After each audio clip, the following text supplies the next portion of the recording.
রুটি মেকারে যারা পারফেক্টভাবে রুটি তৈরি করতে পারেন না, চিন্তা করেন যে রুটি মেকার কিনেই ভুল হয়েছে, তাদের জন্য আজকের এই ভিডিওটা। এবং যারা রুটি মেকার কিনতে চাচ্ছেন তারা মনোযোগ সহকারে দেখুন পারফেক্টভাবে কিভাবে রুটি তৈরি করতে হয় আজকের ভিডিওতে দেখিয়ে দিব। এছাড়া আমার ওভেনটা কত লিটার, তার সাথে আমার সংসারের কাজকর্মগুলো আপনাদের সাথে শেয়ার করব। তো আশা করি মনোযোগ সহকারে দেখবেন। আসসালামু আলাইকুম, আমি কেয়া আবারও একটা নতুন ব্লগ ভিডিও নিয়ে আপনাদের মাঝে হাজির হয়ে গেছি। এই যে দেখতে পাচ্ছেন, সকালবেলায় প্রতিদিন আমার এই কাজটা শুরুতেই করতে হয়। কেননা এখনকার সময় দেখা যায় প্রতিদিন একটু বাতাস বা একটু বৃষ্টি হলেই ব্যালকনিটার অবস্থা খুবই খারাপ হয়ে যায়। গাছপালাগুলো তো যেমন তেমন, ব্যালকনির এই যে চারিদিক দিয়ে বালু এসে ভর্তি হয়ে যায়। তো সকালবেলা উঠে যখন আমি ব্যালকনিতে কোনো কিছু নাড়তে যাই তখনই পা ফেলা যায় না, দেখা যায় যে অনেক ময়লা থাকে। আর যেহেতু নির্মাণাধীন বিল্ডিং, আশেপাশে প্রচুর বালু, তো বালুগুলো দেখা যায় বারান্দায় এসে পড়ে থাকে। তো প্রথমে যে কাজটা করি, এটা তো মোছা পরের কথা, আগে আমি পানি দিয়ে ভালো করে ধুয়ে নিই। আর তার সাথে যে গাছগুলো ভালো করে ধুয়ে ফেলি, তারপরে ধুয়ে এগুলো আবার ব্যালকনির যেখানে স্থান সেখানে রেখে দিই। তো এই যে টপটা করা, আমার ব্যালকনিতে কিন্তু 1 ইট করে টপ করা, যাতে এই ফুল গাছগুলো রাখা যায়, সমান করা না। তো টপটা করার কারণে গাছগুলো একটু উঁচা জায়গায় রাখা যায় আর দেখা যায় রোদও লাগে। আর নিচেই ব্যালকনির যে জায়গাটা আছে, নিচের জায়গাটা, সেটা পানি দিয়ে ধুয়ে ফেললে একেবারে চলে যায়। তো গাছগুলোর যত্ন নিয়ে নিচ্ছি আজকে। আর এই যে গাছগুলোর নাম আমি জানি না, লতাগুলো নিচের দিকে ঝুলে যায়, আপনারা জানলে অবশ্যই কমেন্টে জানাবেন। তো এগুলো মাঝে মাঝে কেটে দিই, না কেটে দিলে দেখা যায় শুকিয়ে এমন একটা অবস্থা হয় মনে হয় মারা গেছে। তো যখন এটা কেটে দেওয়া হয় অনেক বেশি নিচের দিকে ঝুলে যায়, কেটে দিলে দেখা যায় যে এটা হচ্ছে সুন্দর আবার গাছগুলোর লতা বের হয়, ওগুলো দেখতে কিন্তু অনেক ভালো লাগে। আর এই যে মরিচ গাছটা দেখতে পাচ্ছেন, আমি কিন্তু এই মরিচ গাছ থেকে অনেক অনেক মরিচ খেয়েছি।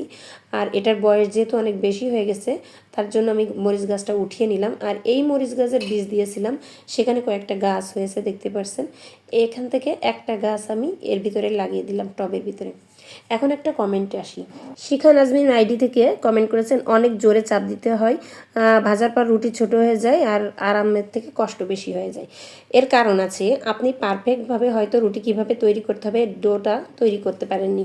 এই যে এখন আমাকে দেখতে পাচ্ছেন আমি যেভাবে ডোটা তৈরি করছি, এটা হচ্ছে নর্মাল পানি দিয়ে একটা ডো তৈরি করছি। এতে দেখেন ইলাস্টিকের মতো। এইটা দিয়ে যদি আপনি রুটি মেকারে বানাতে যান তাহলে আপনি যেটা বললেন ওটাই হবে। এটা রুটি মেকারে যখন চাপটা দেওয়া হবে তখন দেখা যাবে যতটা ফুলেছে, মানে যতটা বড় হয়েছে, আস্তে আস্তে কিন্তু চুপসে যাবে। দেখেন আমি আপনাদের হাতে কলমে দেখিয়ে দিচ্ছি, দেখেন চুপসে যাচ্ছে।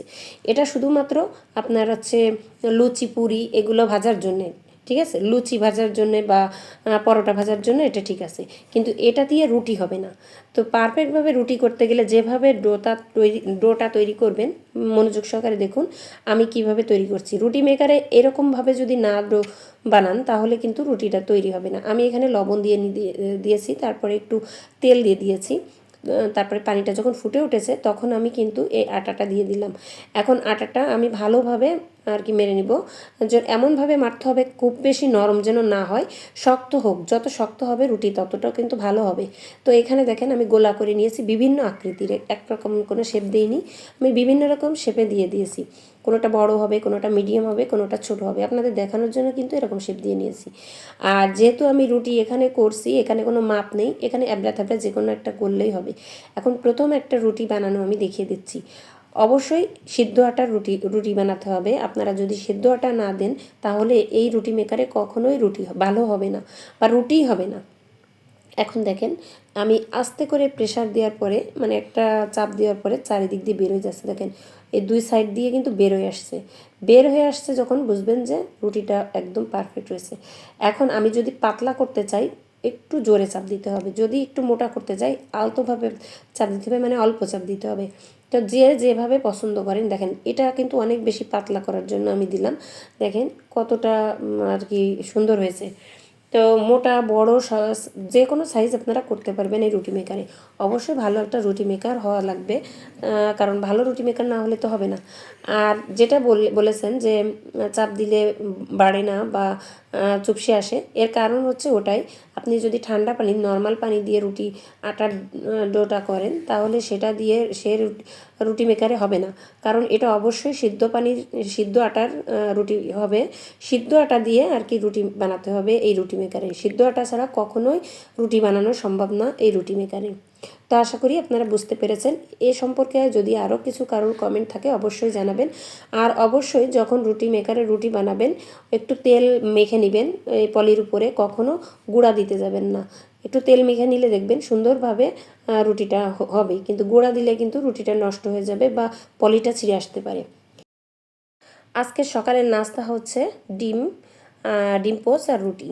তো এটাই আজকে সকালের জন্য নাস্তা তৈরি করলাম। আর একটা কমেন্টে যাব আমি এখন। মিম আইডি থেকে একটা কমেন্ট আসছে, কত লিটারের ওভেন এটা? তো এটা কত লিটারের ওভেন আসলে অনেক দিন আমি কিনেছি, তো আমি নিজেই ভুলে গিয়েছিলাম যে কত লিটারের ওভেন। তো যার কারণে ওভেনটার দিকে আর কি খোঁজাখুঁজি করছিলাম যে কোথাও লেখা আছে কি না।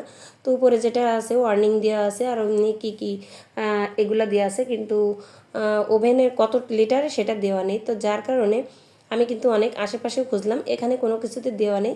এটা ছিল হচ্ছে এর সাথে যে কাগজটা দিয়েছিল ওইটা। তো কোথায় যে কাগজটা আছে আমি আসলে খোঁজই করিনি। যখন আপনার এই কমেন্টটা পেলাম তখন আমি কিন্তু এই কাগজটা খোঁজাখুঁজি শুরু করলাম। আর কাগজটা অনেক খোঁজাখুঁজির পরে যাই হোক অবশেষে আমি পেয়ে গেলাম এই কাগজটা। এই কাগজটার ভিতরেই সব কিছু দেওয়া আছে। তো আমি আপনাদের দেখিয়ে দিচ্ছি এখানে কত লিটারের আর কি ওভেন। তো যে ব্যাপারটা হয়েছে আসলে কাগজটা আমারও প্রয়োজন ছিল, আপনাদের কমেন্ট পেয়েই কিন্তু আমি খোঁজা শুরু করলাম, না হলে দেখা যেত যে আমি পাইনি বা হারিয়ে গেছে।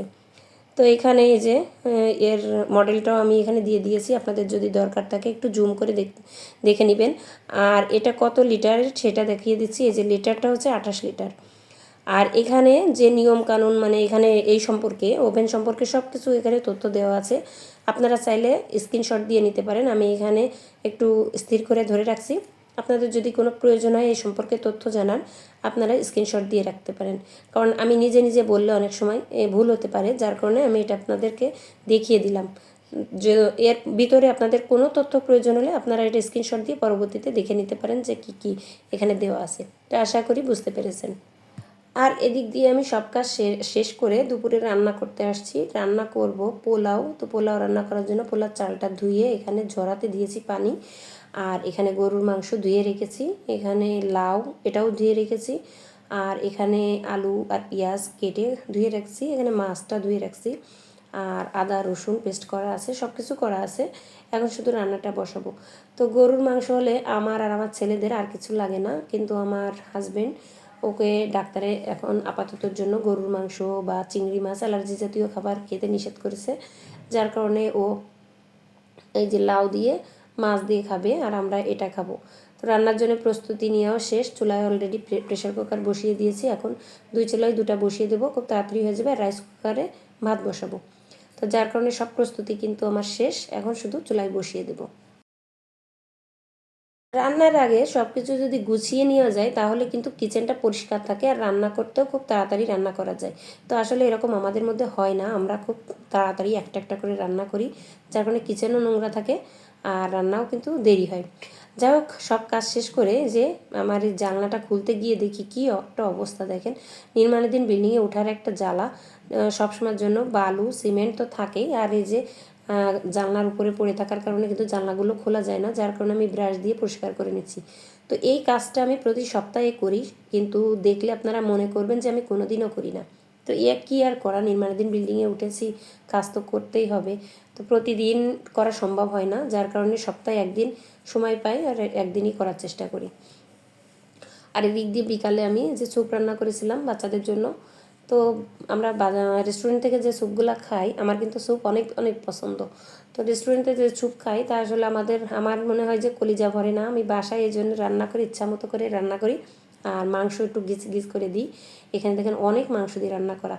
আর রেস্টুরেন্টে যেভাবে স্যুপ রান্না করে মনে হয় মাংস দেয়ই না, মাংস খুঁজেই পাই না এরকম। তো আমার সত্যিই আত্মা ভরে না, বাসায় রান্না করলে আমি ইচ্ছা মতো খেতে পারি। আর স্যুপ আমার অনেক পছন্দ, আমার বাচ্চাদেরও পছন্দ। তো আজকে এই যে বিকালবেলা নাস্তা ছিল স্যুপ, 2 ছেলে খাওয়া শুরু করে দিয়েছে। আর কিছু বাজার করে নিয়ে এসেছিলাম, টুকিটাকি বাজার। তো বাজারগুলো আর কি গুছিয়ে নেব। আর বাজারগুলো এখন বের করে নিচ্ছি, পলি থেকে বের করে এর যার যার স্থান সেখানে রেখে দিব। তো এখানে আমি আটা কিনেছি, কর্নফ্লাওয়ার কিনেছি, তারপর হচ্ছে কি বলেন নাম সয়া সস কিনেছি, কিছু স্যালাইন নিয়ে আসলাম, যেহেতু গরম পড়ছে কিন্তু ভীষণ গরম, বৃষ্টি হচ্ছে তার মধ্যেও গরম পড়ছে, তো স্যালাইনও খাওয়ার দরকার আছে। আর এই যে একটা জুসের যে প্যাকেটগুলো আছে, এখানে 20টা প্যাকেট আছে। তো এই জুসটা এত ভালো লেগেছে আমার কাছে, আমি মনে করছি এখন থেকে এই জুসটা নিয়ে আসবো। এটা হচ্ছে ওষুধের দোকান থেকে নিয়ে আসছি। আর যে কিছু বিস্কিট নিয়ে আসছি, গালিবকে টিফিনে দিতে হয়, ওদের স্কুলে আবার মানে বানিয়ে দেওয়া, মানে হাতে লাগবে সেরকম টিফিন দিতে বারণ করে, যাতে হাতে না লাগে বা বাচ্চারা মুখে টুকে না লাগিয়ে রাখে সেরকম, মানে লিকুইড জাতীয় কোনো কিছু না, শুকনা শুকনা হবে সেরকম এরকম টিফিন দিতে বলে। যার কারণে ওকে বিস্কিট দিই, মাঝে মাঝে কেক দিই, কিন্তু বাসা থেকে কোনো কিছু নুডলস বা হাতে লাগবে আঠালো আঠালো এই ধরনের কোনো টিফিন দেওয়া যাবে না। তো এই বিস্কিট একসাথে অনেক কিনে নিয়ে আসি, এক একদিন এক একটা দিই। আর এই যে জুসটা দেখতে পাচ্ছেন, জুসের প্যাকেটটা, এই জুসগুলো কিন্তু অনেক অনেক মজার। আর এখানে আমি একটা গাজর আর একটা ক্যাপসিকাম নিয়ে আসছি ওদের জন্য নাস্তা বানানোর জন্য। গাজর আর ক্যাপসিকামের যে পরিমাণে দাম বেড়েছে, তো একসাথে আর বেশি নিয়ে আসিনি, যখন যখন যেটা লাগবে তখন আনবো, এজন্য একটা একটা করে নিয়ে আসছি। আর এদিকে রাইস কুকারে ভাত রান্না করার সময় হঠাৎ করে ঢাকনার উপরেরটা ধরার সাথে আর কি নিচেটা খুলে পড়ে, তো ভাগ্যি সেটা নিচের দিকে পড়িনি, পড়লে তো ভেঙে যেত। কপাল ভালো বলে মনে হয় ঢাকনাটা বেঁচে গেল। তো আমি ঢাকনাটা লাগিয়ে নিচ্ছি। স্ক্রুটা আসলে যখন একটু ঢিল ঢিল হয়ে যায় তখনই টাইট দিতে হয়, তা না হলে এরকম অবস্থা হয়। তো আমার এটা কয়েকদিন ধরে ঢিল ঢিল করছিল, আলসেমিতেই টাইট দেইনি, আর তার ফলাফল একেবারে ভাতের উপরে পড়ছে, টকবক করে ফুটছিল তখনই এ পড়ছে। যার কারণে ওই সময় তো আর বের করতে পারিনি, খাওয়ার সময় আস্তে আস্তে করে আমি এই স্ক্রুটা খুঁজে পেয়েছি। তো যাই হোক, আমি এটা লাগিয়ে নিলাম। আর এখন আপনাদের কাছ থেকে বিদায় নেওয়ার পালা। আবারও নতুন ভিডিও 3 দিন পরে নিয়ে চলে আসবো আপনাদের সামনে। সে পর্যন্ত সবাই ভালো থাকবেন, সুস্থ থাকবেন। আল্লাহ হাফেজ।